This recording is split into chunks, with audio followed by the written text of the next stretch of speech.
This is the moon as seen from Northern California. I used my Nikon Coolpix P900 to record this. It's actually pretty amazing how close I can zoom in on it. Just how clearly I can see it, even in the daylight. I can actually zoom in closer to craters to look at those if I wanted. Yeah, I've gotten pretty good at zooming in on this stuff in the sky. This is Jupiter. It's a planet, as I'm sure you've heard. It's one of the gas giants. I didn't really know very much about Jupiter or much about anything in outer space until I started recording the sky using my camera. But you can see this here. Jupiter looks really cool. It seems to have waves running through it. There's a flickering within it, and it looks a lot like a glowing light. This is Venus. Venus is the second planet from the sun.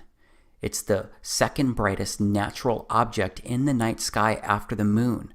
If you didn't know, Venus is a terrestrial planet, and it's sometimes called Earth's sister planet or twin because of their similar size, similar mass, similar proximity to the sun. Here's Venus slowed down a bit. Venus seems to have waves running through it too. Venus isn't the only object in the sky that does this though. So let's look at a few stars. This is Vega. It's the fifth brightest star in the night sky, and it's the second brightest star in the northern hemisphere, which is where I'm at in the United States. But just look at it. There are some really unique colors in there. It also looks like it's pulsing and waving and moving around inside of it. It also has these ring-looking things going around inside of it from its center to the edges. And just like Venus, Vega has some kind of dot right in the middle of it. But let's look at another star. So this is Arcturus. Arcturus looks like a disco ball with so many amazing colors flashing inside of it. Arcturus is the fourth brightest star in the sky and the brightest star in the northern celestial hemisphere. It's straight up amazing and beautiful. This is Polaris. It's also called the North Pole star, which is also in the northern hemisphere. Notice how this star doesn't move across the frame of my camera. Remember how all of the previous objects I showed you so far, they moved pretty quickly across my lens when I recorded them. Well, as you may know, Polaris doesn't move more than a degree, and all of the circumpolar stars in the northern hemisphere rotate around Polaris. I'm curious if you've ever seen recordings of planets or stars in the night sky like what I just showed you, because there's no doubt the moon looks the same as what you've probably seen, but when it comes to planets and stars, I bet that you've primarily seen images like these. I think it's odd how different these online images look versus what I actually recorded and what I actually observed with my camera. I just wish that some of the normal observations came up at the top of some of the online searches I do. I found a lot of things odd and kind of strange and surprising recently. And that didn't start happening until this year, 2017, because I actually started looking up.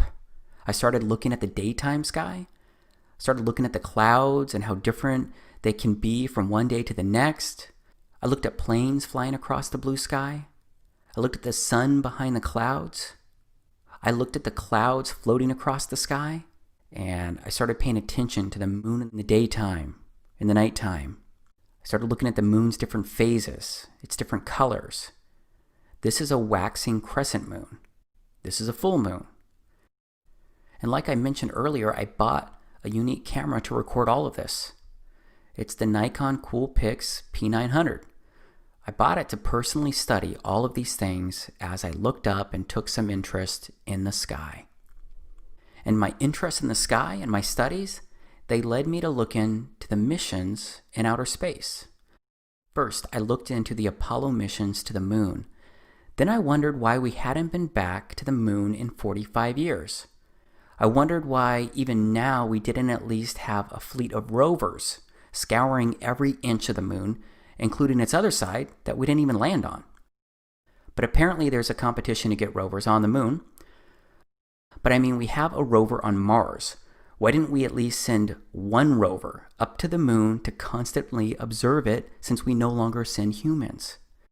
It's just hard for me to imagine that we've already discovered and observed everything we could learn about the moon during those 3 years of Apollo missions. You know, we've never put a woman on the moon, only men.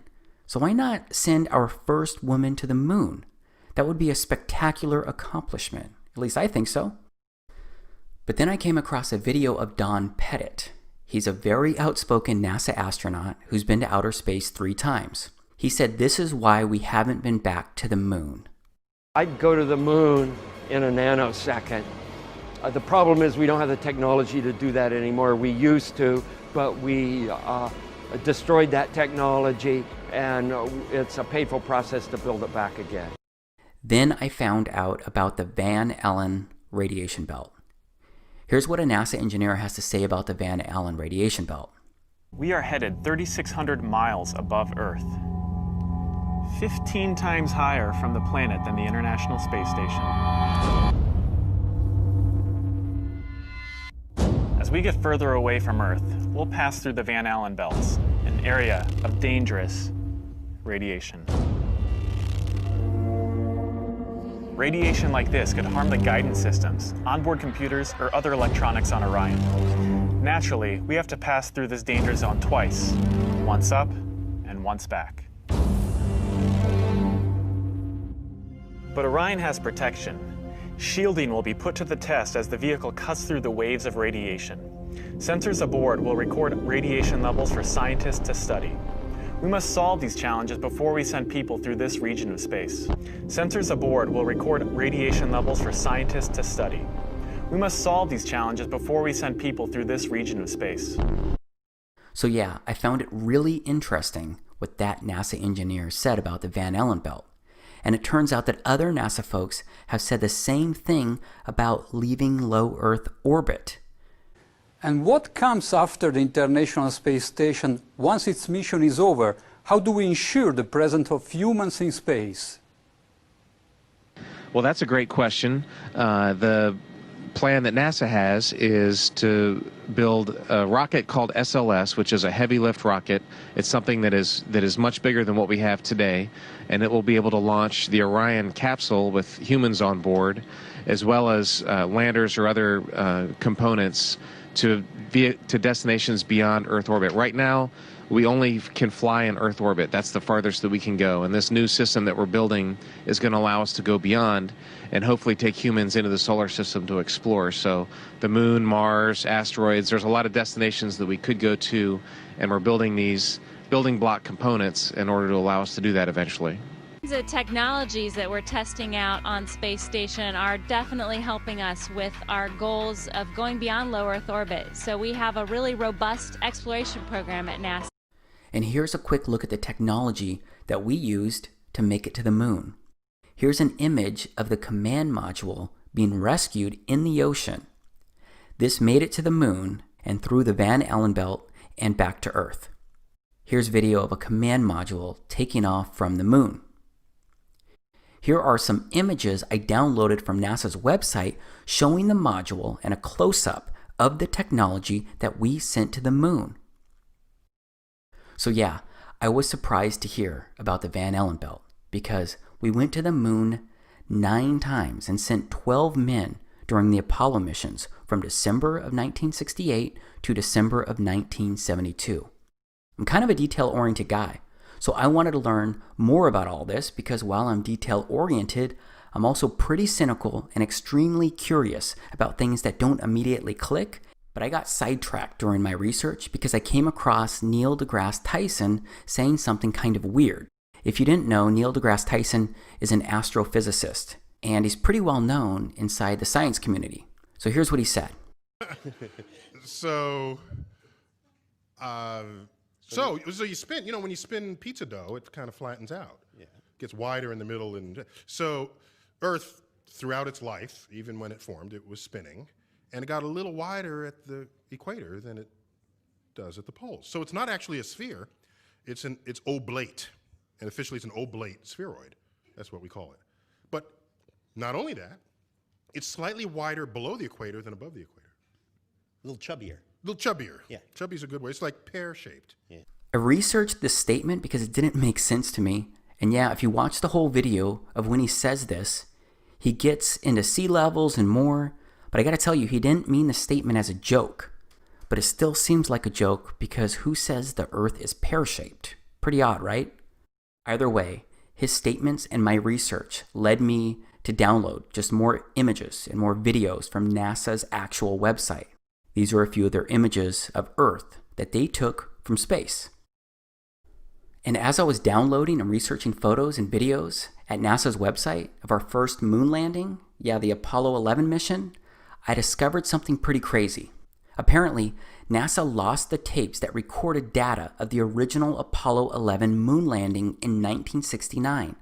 The tapes included biomedical data on astronauts, video footage of the Apollo 11 landing, and all of their telemetry and engineering data. But based on everything I can research, it seems that NASA actually lost not just the Apollo 11 telemetry data, but NASA lost all of the telemetry data from all of the Apollo missions that landed on the moon. That's well over 10,000 lost tapes and over a ton, literally a ton in weight of missing tapes. Fortunately though, they were able to restore the original moon landing footage that was broadcast to Earth. I guess I just found it pretty odd when you consider that the moon landing is one of the, if not the, greatest accomplishments by mankind.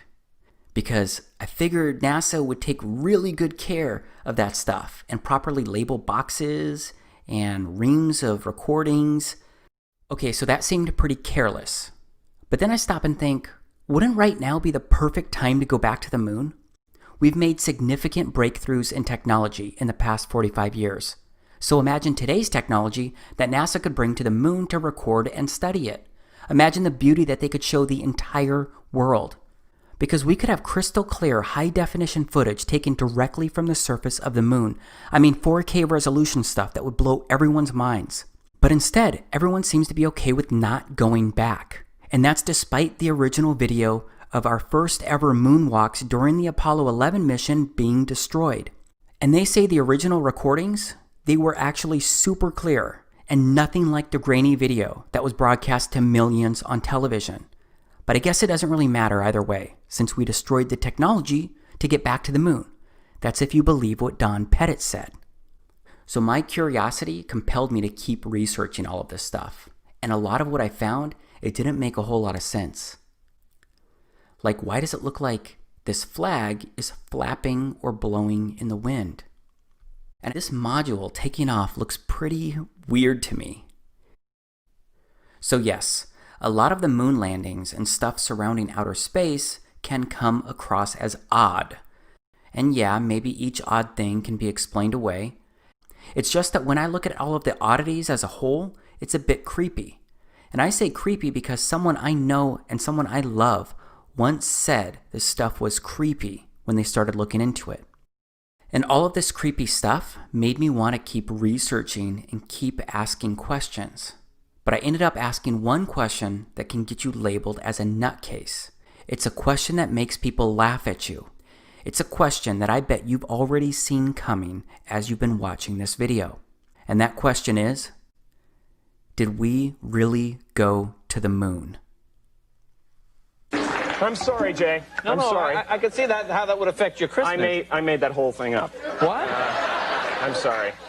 I guess I just wanted to seem interesting. I guess there's a real danger of that on this show. There's a pressure. Well, yeah, yes. people come out and they've run out of anecdotes, you know, and they just start making stuff up. Yeah. Like that Neil Armstrong guy. Have you seen him on the talk shows? Neil Armstrong, you mean the first man to walk on the moon? Talk about a fish story. Man, and they're buying it. Oh, yeah.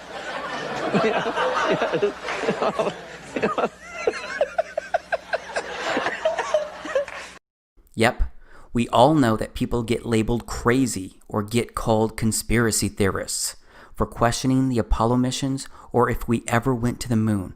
But please stay with me here, okay? I promise that I've really given this a lot of thought, and I've considered how something like this could actually happen. And since we no longer send people to the moon, I started looking into other info and footage surrounding outer space. And I found some interesting things there too.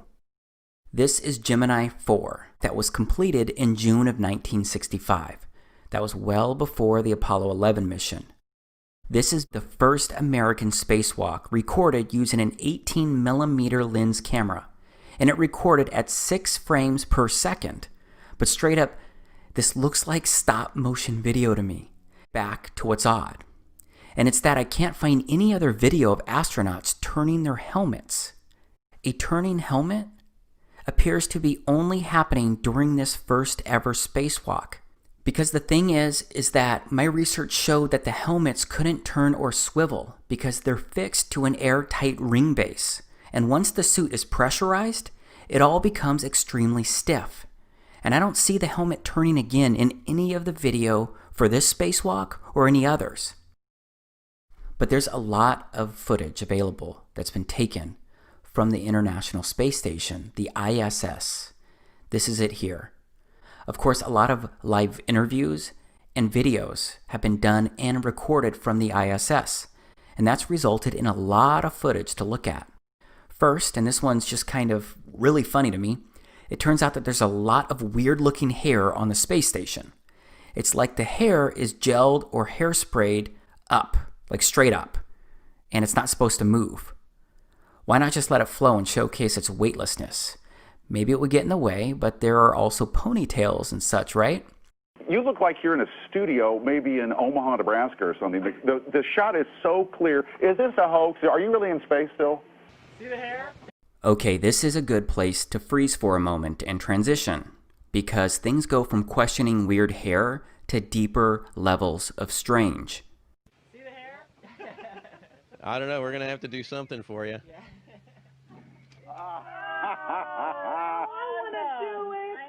Oh, yeah, I can do that. Watch this.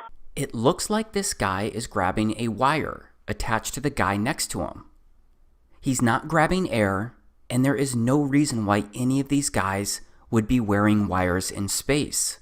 Someone I know wondered that when I showed them this video. Believe me, you're going to be just like the person I talked to, because you will look for answers. You will look for ways to rationalize these things that I show you. Just understand I've asked the same questions. Why, how, and what am I really seeing? This guy with the red shirt looks like his shirt is being pulled by a wire. There are lots of these instances out there that you can research, but it's not exclusive to the ISS. It also happened on the moon itself, and I'll show you that in a moment. But look at the guy in the middle of these men. He looks like he's actually wearing a harness. This was a live interview with Boise State, and look at how awkward this is. Look at this astronaut who turns with his back to us. Pay attention to his back heels. It seems like there may not be enough slack, so his heels stay off the ground. Okay, maybe that's hard for you to believe or see, but look at this awkwardness. This astronaut looks like he's being yanked up by a cable. So how does he get up like this on his own? I mean, the other astronaut did not pull him, but it looks like he was lifted by some external force outside of him, and it's not the guy next to him. Straight up, it appears that these astronauts are attached to cables or some kind of harnesses at times, because it pulls the astronauts in unnatural ways. It even prevents them from falling all the way down. Sometimes they look like puppets on strings due to the way that they're being pulled or moved along. But how else could they be doing this? Well, it could be more special effects and likely something called augmented reality and or green screens. And this is what it looks like. This is an actual video that NASA did. They meant to do this. This is an example of augmented reality. And then there are chroma key screens. So outside of green screens, there are also blue screens. And that's what you're seeing right here. You're seeing the former president being pushed through this NASA area, and behind him is Tim Peake, an astronaut, with what looks like a blue screen, a chroma key screen right behind him. And do you see the green ball? I mean, we can compare footage around that same time compared to what was caught on camera, and you can see it's the same background. It looks like the same deal. And I've only ever found one other video that's ever shown this same checkered blue screen. This is that one other video that I'm showing you right here. But how coincidental is it that they use this blue checkered background, which is extremely similar to ORAD virtual set technology? I mean, this is the kind of stuff you can do on a budget right here, this video. Now here's something else from the ISS. Look at this card floating. This is directly from NASA's YouTube channel.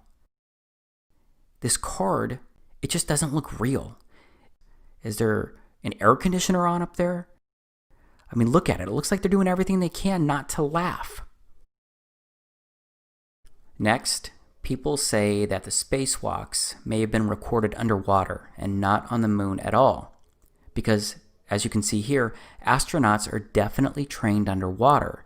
So a lot of folks believe that they may have faked the spacewalks by doing it underwater as well. And that seems to make a lot of sense when you study a lot of the spacewalk videos, because you're going to see what looks like a lot of bubbles going all these different directions. Who knows which direction the camera was actually pointing when these were recorded, but they look like air bubbles escaping maybe from underwater pools where some of these things were recorded or faked. Last, there are zero gravity planes. The only way right now that we can simulate the gravity on Moon, Mars, asteroids is parabolic flight. So yeah, there is likely hours of video of real weightlessness that people have experienced, but you can't do that all the time, so there needs to be other options, especially for the longer videos like I showed before. Okay, this is a time-lapse video of Earth recorded from the ISS. But I want to step off the space station right now. I want to look at the Apollo 11 crew's first public appearance after returning from the moon.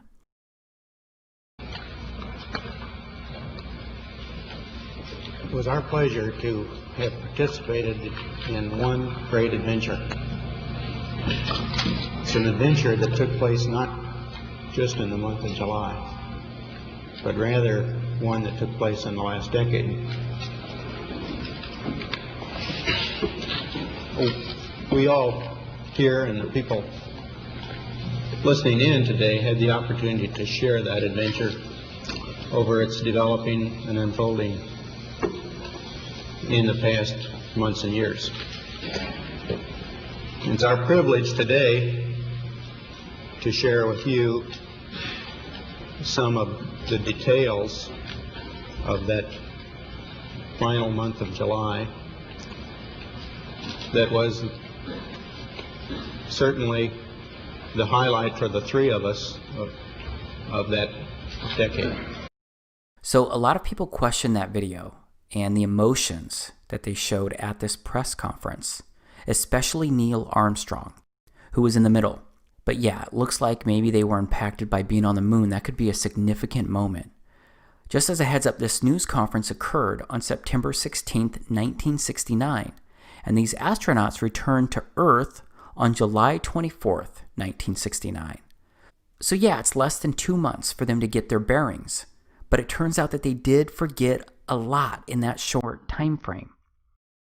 When you looked up at the sky, could you actually see the stars and the solar corona in spite of the glare?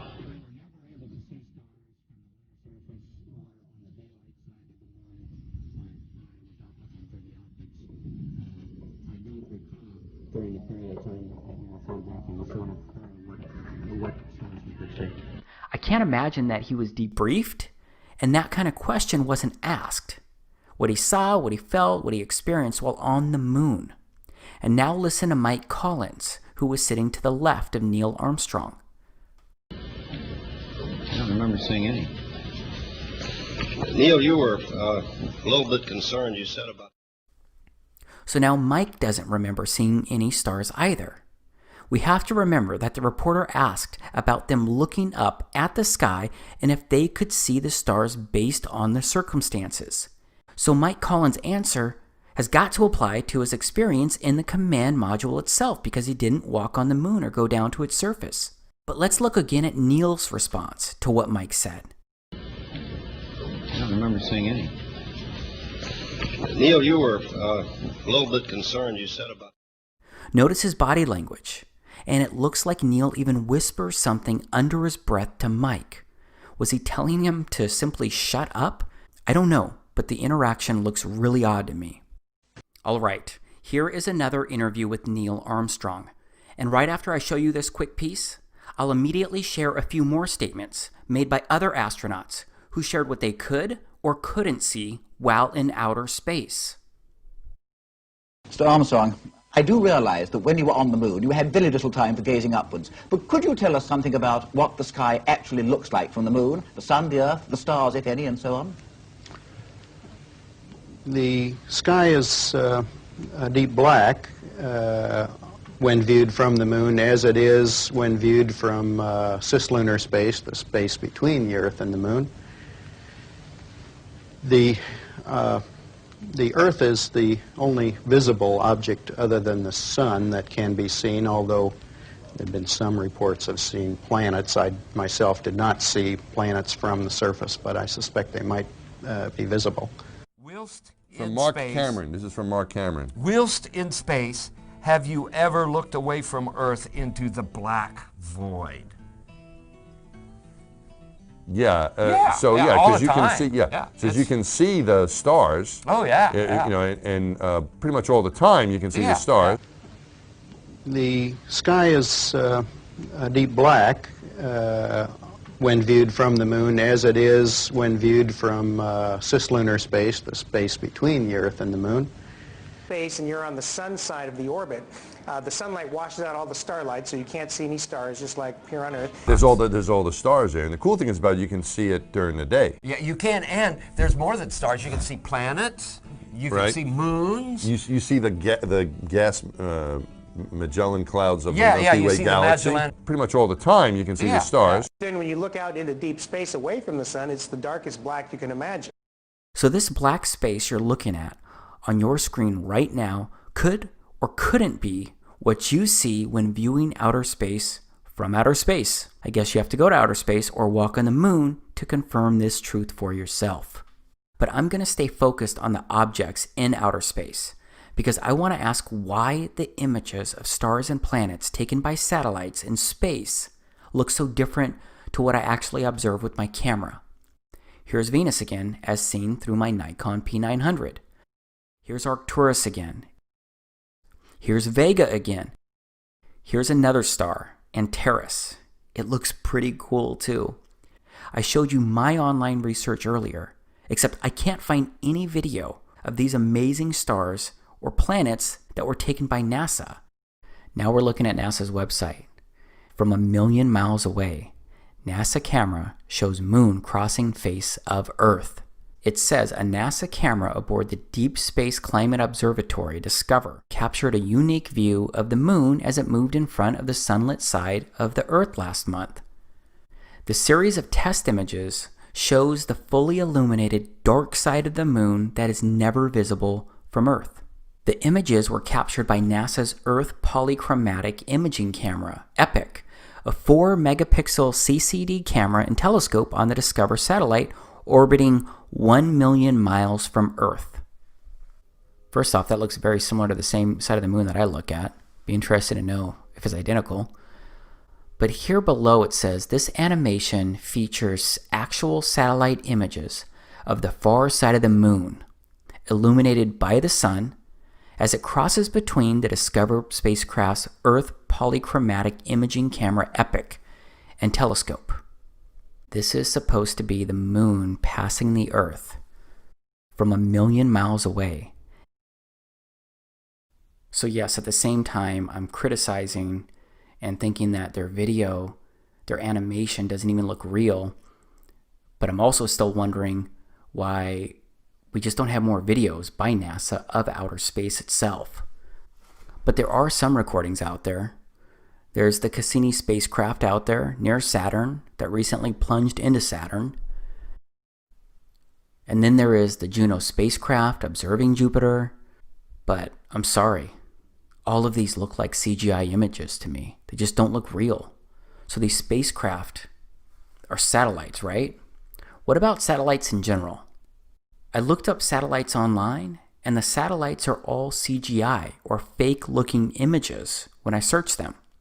That doesn't prove anything, but it's another place where primarily CGI images are found when you start researching this kind of stuff. And I do think there's a lot more CGI out there because there's more stuff that just doesn't seem right when you start looking into it.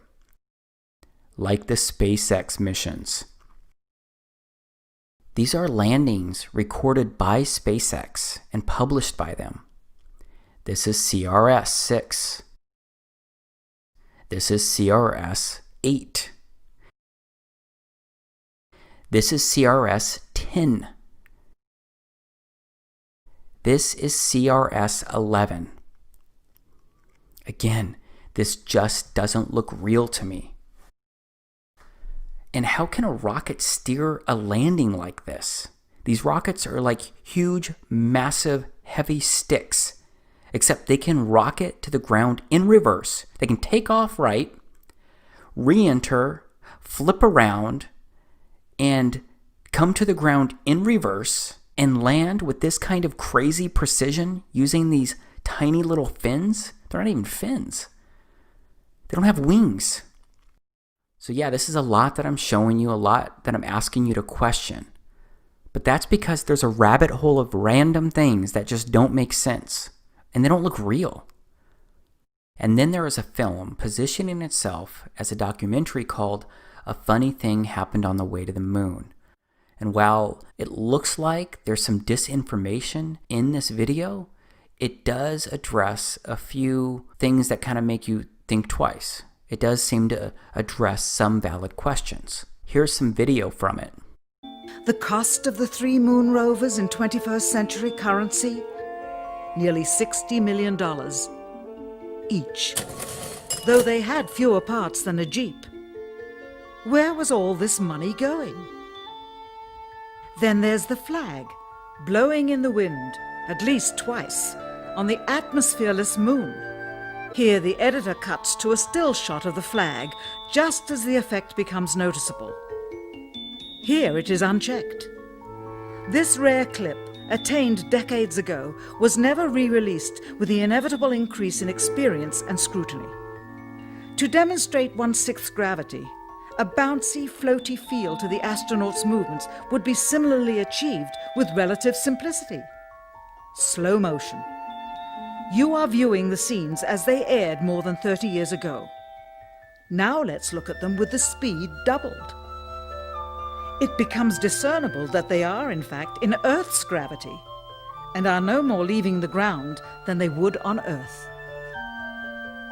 It is clear from these rarely seen color television pictures that the crew of Apollo 11 brought a high-resolution color video camera with them on their mission, yet the only pictures broadcast live from the moon's surface were these from a low-definition black and white camera. In fact, the networks complained because in addition to this, they were forced to shoot the images, second generation, off of a projection TV of the technology of 30 years ago, and were not even allowed to take a direct feed, which further degraded the quality and clarity of the images. Perhaps this was precisely what NASA and the federal government had in mind. After all, it was a first, regardless of where they were. Better to open up their debut mission with fuzzy pictures and numerous blackouts, rather than show too much revealing detail of a false scene that was yet unproven. And finally, the element that seals their fate. Of all the footage of Apollo 11 requested from NASA over a 5-year period, one gem was discovered just before the completion of this documentary. An old reel received by mistake.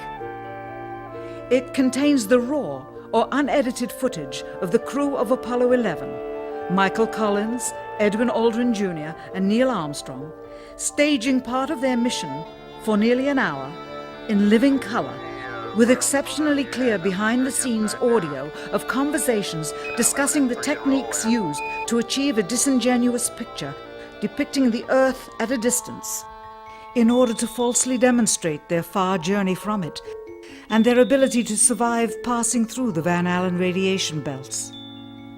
It cannot be misconstrued that this staging was done for some other reason prior to the mission, for the reel itself is slated and dated July 18th, 19th, and 20th, 1969, the very days of the mission when they were said to be approaching and achieving lunar orbit.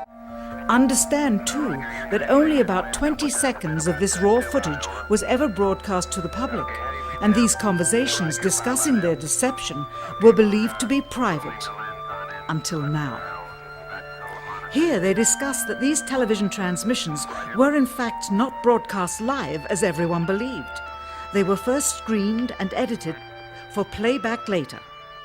Roger, Neil. We just wanted a narrative such that we can, when we get to playback, we can sort of correlate what we're seeing. Thank you very much.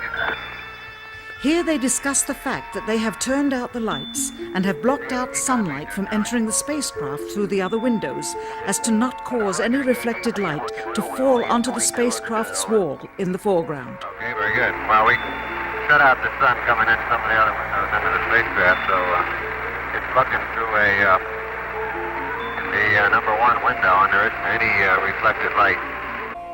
We only have one window that has a view of the Earth, and it's filled up with the TV camera.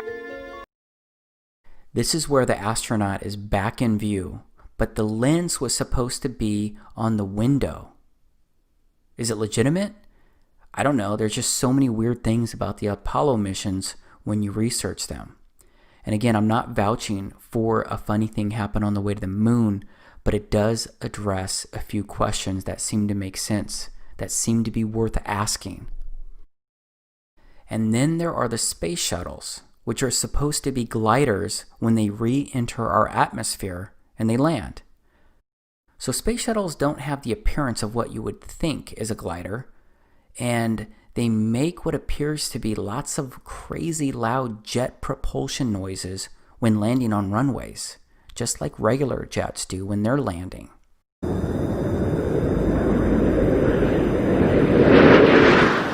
Commander Charlie Hobart firing up the shuttle's nose for landing, and so you can see the main gear of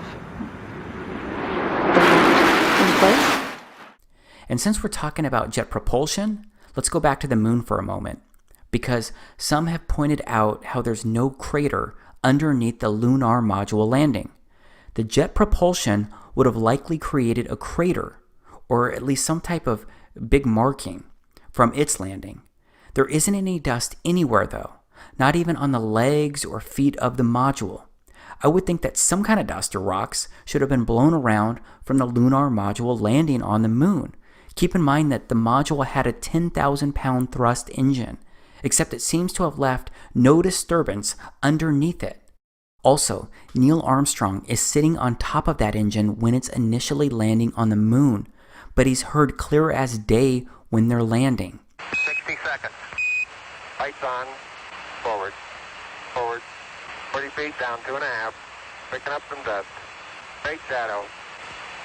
4 forward, drift into the right a little. 30 seconds. Forward. Contact light. Okay, engine stop. We copy you down, Eagle. Listen, Tranquility Base here. The Eagle has landed.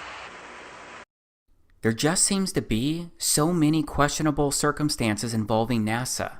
And yeah, this next one, I'm talking about the Space Shuttle Challenger of 1986 that exploded soon after takeoff. And please know that I'm taking this one carefully but seriously, because this one involves life and death. I just believe there are enough intriguing questions about the crew members on that exploding ship to touch on it here. Because 6 of the 7 crew members are considered alive by many people today, because there are 6 people living in the United States who closely resemble 6 original crew members from Challenger. The Challenger's commander was Francis Richard Scobie. Today there's a Richard Scobie who is CEO of a Chicago marketing company. These guys have some eerily similar features, like the same kind of wide-set eyes that both seem to be tilted in their corners. The pilot was Michael J. Smith, and there's another Michael J. Smith living today, a professor, and they seem to look the same. Same smiles, it looks like the same teeth inside those smiles, both have blue eyes, and more. One of the mission specialists was Ronald McNair. It turns out that he has a brother named Carl, who's living today, and they look like they could be twin brothers. Another mission specialist was Ellison Onizuka. He also has a lookalike brother still alive today, and his brother's name is Claude. Another mission specialist was Judith Resnick, and there's a Yale law professor with similar features and identical name living today. And then there was the teacher Sharon Krista McAuliffe. Well, there is a Syracuse professor named Sharon A. McAuliffe who looks a lot like the original crew member with the same first name and last name. Again, I do not take sharing this information lightly because it is a serious thing when you question if people may have really died. So I don't know about this for sure. I just know that the odds seem pretty crazy that 6 of the 7 crew members have people living today with appropriately similar ages, nearly identical names, and strikingly similar features. And what about the fact that we're now planning to send humans to Mars, and we want to colonize it? So forget about inhabiting the moon, which would be way easier because it's way closer, and we've already put people on the moon, but instead let's go inhabit Mars, which is much further away and way harder to get to. So everything I've shared so far, to me it's really bizarre and odd. Much of it doesn't add up, if you ask me, but still, many of you will find explanations. There's a lot of info out there, but based on what my eyes have seen, based on using my own personal logic, even if I wanted to eliminate half of the things I just showed you as untrue, I simply can't explain away the other half as untrue because there is too much that just doesn't make sense in my head. But after looking over all of the information and evidence surrounding our explorations into outer space, the moon landings, and what science teaches me about it all, based on what I can actually observe and prove myself, I'm now at the point where I don't believe we ever went to the moon. I don't believe we've gone to outer space in the way that they tell us. I don't believe an International Space Station is orbiting the Earth. I don't believe it's possible. And there are many more extremely compelling reasons why I believe this, beyond the limited information that I've presented so far here. Of course, I promise to show you much more here, but I want to pause before moving on, because this information may be new to you, and that can make it hard to believe or even consider. You may be laughing at me right now, or wondering when Dave lost his mind and went full conspiracy theorist. I used to think that it was crazy before I started researching all of this. But what if it was possible? What if what you've been told was not the truth? Or maybe it was full of half-truths? Would it be the first time that someone lied to you? Would it be the first time that your government lied to you? It's easy for me to say that, especially when you may be thinking the opposite. But no matter what, I'm the one making these claims, so I need to present more information to show how all of the pieces could fit. So please just stay with me here, because we've barely touched the first layer of how odd and bizarre things may really be.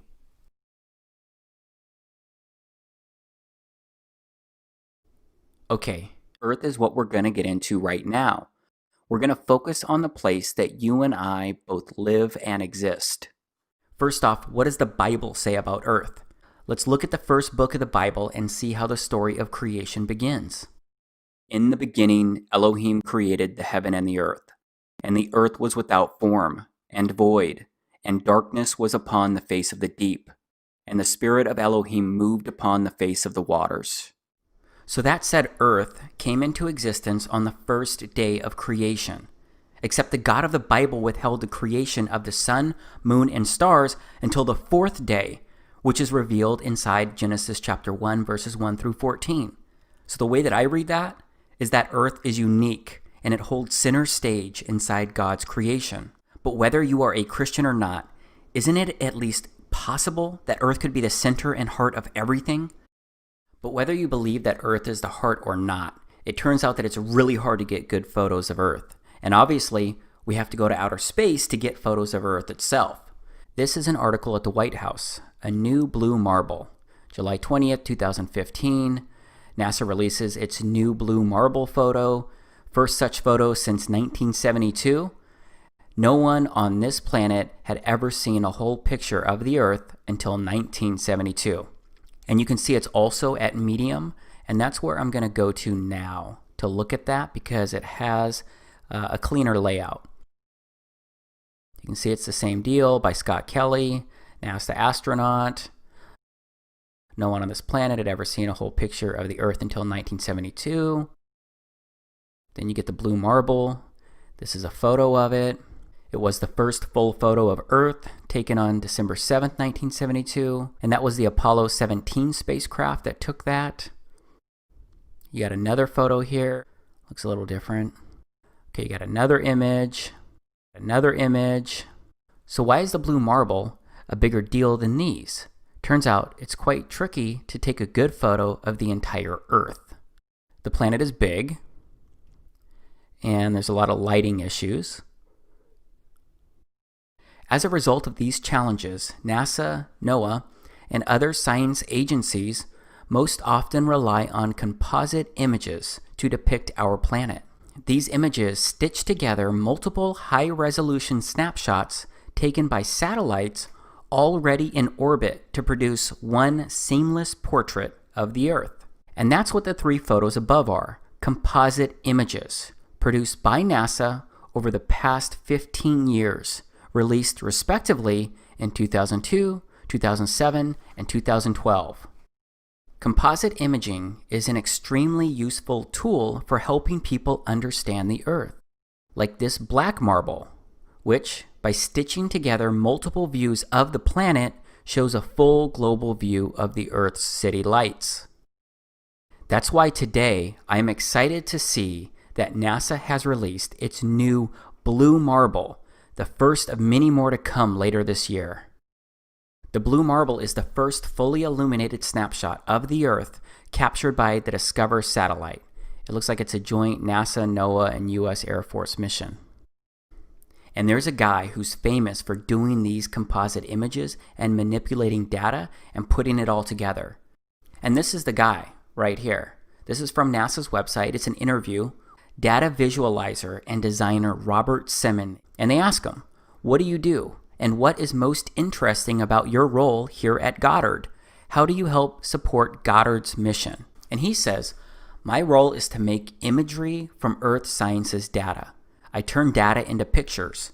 I look for new interesting events that NASA satellites have seen or that are hidden in the latest data to find anything interesting that shows off NASA's unique capabilities. Finding things is the fun part. I rely on engineers and scientists to produce the data. Okay, they ask him, what is the coolest thing you've ever done as part of your job at Goddard? And he says, the last time anyone took a photograph from above low Earth orbit that showed an entire hemisphere, one side of a globe, was in 1972 during Apollo 17. He also says by 2002, we finally had enough data to make a snapshot of the entire Earth. So we did. The hard part was creating a flat map of the Earth's surface with 4 months of satellite data. Rito Stockley, now at the Swiss Federal Office of Meteorology and Climatology, did much of this work. Then we wrapped the flat map around a ball. My part was integrating the surface, clouds, and oceans to match people's expectations of how Earth looks from space. That became the famous blue marble. Okay, I know I already touched on this earlier, but I just keep wondering. Why doesn't NASA just deploy a rover to the moon, equipped with a camera at least comparable to my Nikon P900?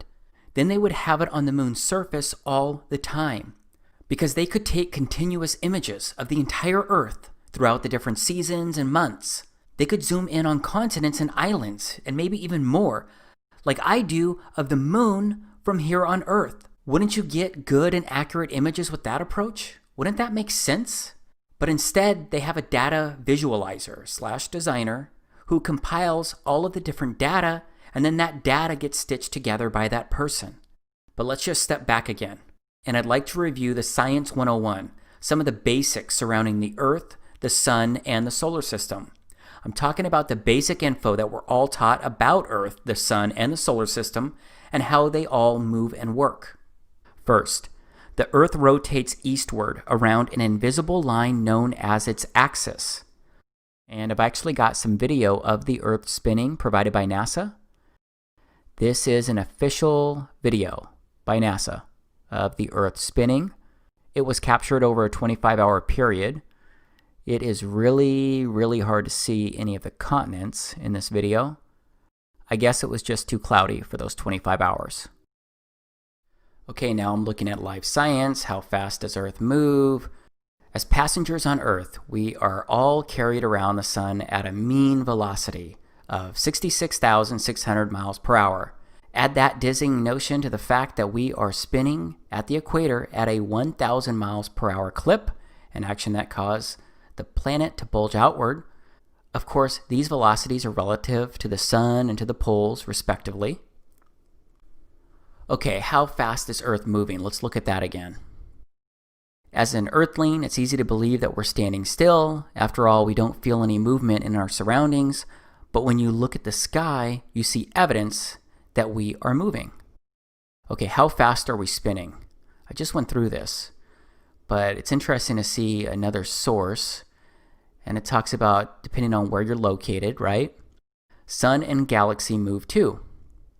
To blow your mind even more, the sun has an orbit of its own in the Milky Way. The sun is about 25,000 light years from the center of the galaxy, and the Milky Way is thought to be about 100,000 light years across. We are thought to be about halfway out from the center, according to Stanford University. The sun and the solar system appear to be moving at 200 kilometers per second, or at an average speed of over 500,000 miles per hour. The Milky Way too moves in space relative to the other galaxies. In about 4 billion years, the Milky Way will collide with its nearest neighbor, the Andromeda Galaxy. Everything in the universe is therefore in motion. Now let's go back to the Live Science article. How fast does Earth move? Let's touch on the velocities and why we don't feel them. The reason we don't feel the rush is the same we aren't pinned to our seats while in an airplane moving at a constant speed. Velocity can only be measured with reference to another object moving at a different velocity, and we cannot feel velocity while in a constant frame of reference. This is why it might be news to you that our entire solar system is whizzing around the center of our galaxy at a fairly inconceivable, it's over 500,000 miles per hour. The galaxy is also moving with respect to other galaxies in the universe. And for all we know, the whole universe is moving, but now we're getting into great unknowns. Okay, so I just went over a lot of numbers, but it's all basic stuff. But that's pretty fast, right? I do think that it's kind of odd that we don't feel any of that spinning or rotation. I think these speeds are mind-blowing when you try and wrap your head around them or even imagine them. Here's a snapshot of someone's visual representation of what the solar system is doing according to the science and the speeds that I just shared. I think it's pretty wild when you just stop and look at this and think about it, because we're just flying through space. We're just a big rock moving around with other big objects. I do find it interesting that we're taught all of this as fact, except there are a lot of great unknowns, and all we have are primarily CGI videos and composite images to look at and review. And if you aren't picking up what I'm putting down, then let me be really blunt here. I don't believe this visual representation is accurate. I believe something else could be true. And it's all based on the foundation that we never went to the moon. It's all based on the belief that we have not explored outer space.